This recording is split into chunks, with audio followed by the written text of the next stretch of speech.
Donc, nous allons voir comment faire pour résoudre ce problème. Un problème tiré d'un brevet.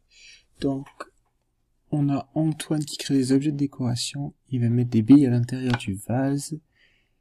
Et la question qu'on nous dit, c'est est-ce qu'il peut mettre 1 litre d'eau colorée sans risquer le débordement? C'est-à-dire, est-ce que 1 litre d'eau peut rentrer dans le vase en plus des billes? Donc, plusieurs questions qui vont se poser à nous. C'est la question principale, du coup, c'est combien de place il reste une fois qu'on a mis toutes les billes.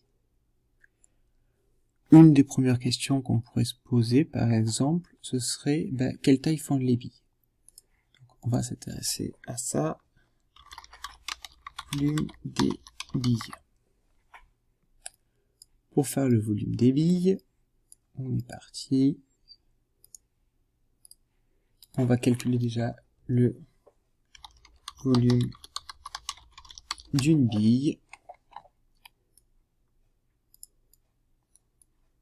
On sait que le volume, on connaît notre formule, c'est égal à 4/3 fois pi fois le rayon au cube.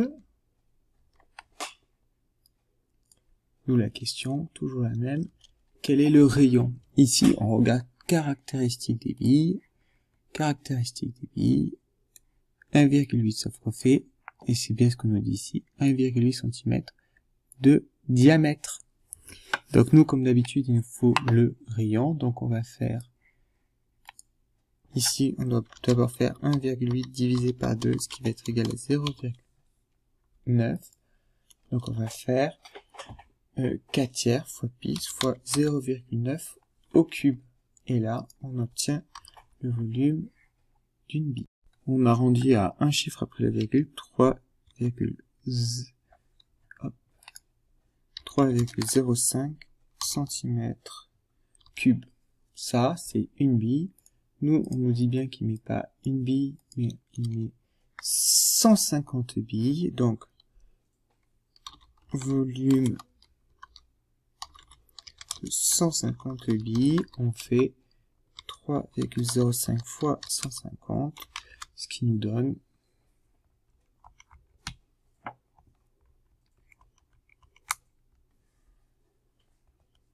457,5 cm3.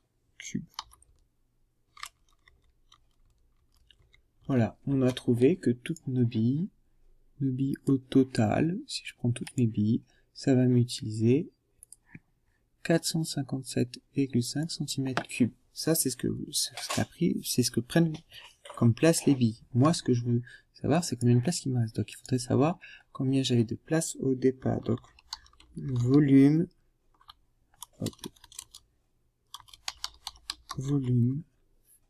alors, c'est le volume du vase, mais faites attention, c'est pas le volume du vase au total, c'est le volume du vide, de l'endroit où on va mettre l'eau.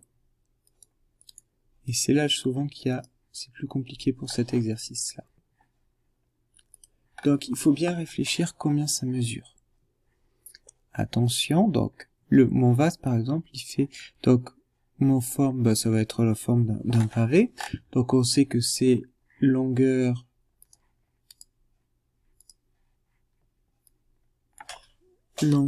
fois largeur fois hauteur. Donc il va bien falloir se poser la question, combien mesure la longueur et la largeur et la hauteur. Si on retourne sur notre schéma ici, on va commencer par la hauteur par exemple. La hauteur, on voit 21,7. Attention, 21,7 c'est de tout en haut à ici. Sauf que nous, notre eau, elle va pas aller jusqu'ici, puisqu'ici c'est le plastique. Il faut bien voir que notre eau, elle va se trouver ici. Du coup, ma hauteur, elle va pas mesurer 21,7. Elle va mesurer 21,7, c'est tout, moins le 1,7. Donc, attention. La hauteur, ça va être 21,7 moins 1,7, c'est-à-dire 20 cm.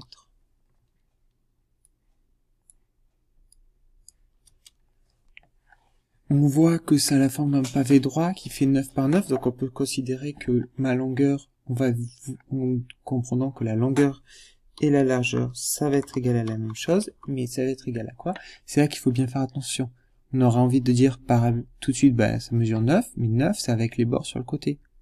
Donc il va falloir l'enlever. Et attention, 9, j'enlève 0,2, mais il faut que j'enlève 0,2 pour le bord gauche et pour le bord droit. Donc il faut que j'enlève 2 fois 0,2, ce qui va me faire 8,6 cm. Du coup, mon volume, il va être égal à 20 fois 8,6 fois 8,6, ce qui me fait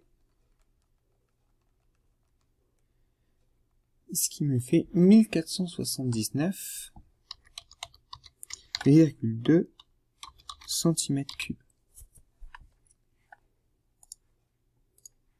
Donc je répète, j'ai bien fait attention ici de calculer combien de place il me reste donc combien de place il y a pour mettre ce que je veux. Et bien, ce que je veux, il y a 1479,2 cm3. Donc dans ces 1479,2 cm3, je veux mettre l'eau et les billes.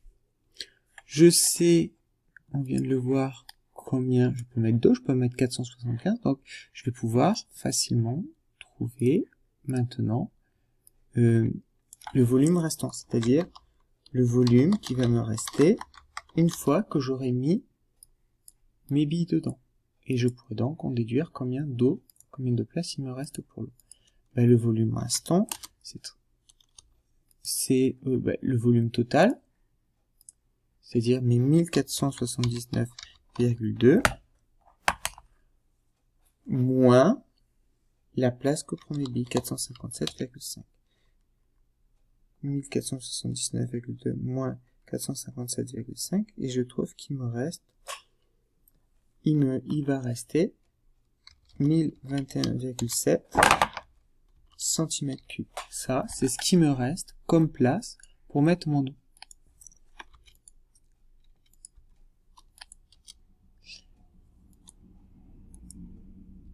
Et alors là, ben, on voit bien le souci. Le souci, c'est que la question, c'est peut-il ajouter 1 litre d'eau colorée sans risquer le débordement?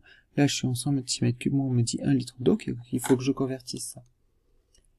Pour ça, eh ben, comme d'habitude, on a bien vu que les litres, c'est comme des décimètres cubes. Donc, la première chose que je vais faire, c'est que je vais convertir mes 1021,7 cm3 en décimètres cubes. Et quand j'aurai des décimètres cubes, ce sera la même chose que des litres. Donc, on est parti. On prend nos unités. On connaît nos unités, millimètres cubes, centimètres cubes, décimètres cubes, c'est juste au-dessus, sauf que comme j'ai un petit 3, il faut que je remonte une seule fois, mais de 3. La virgule qui est là, je la remonte une fois, mais de 3 rangs. Elle va donc arriver ici. J'obtiens donc que ici, ça va faire 1,0217 décimètres cubes. Et donc, si j'ai ça, ben, j'ai exactement la même chose en litres. Je bouge ça. Et là, ça veut donc dire que c'est bien marqué volume restant, ça veut dire une fois que j'ai mis mes billes, il me reste 1,0217 litres. Donc, est-ce que je peux mettre un litre? Ben oui, puisqu'il me reste 1,0217. Donc, conclusion, oui, je peux mettre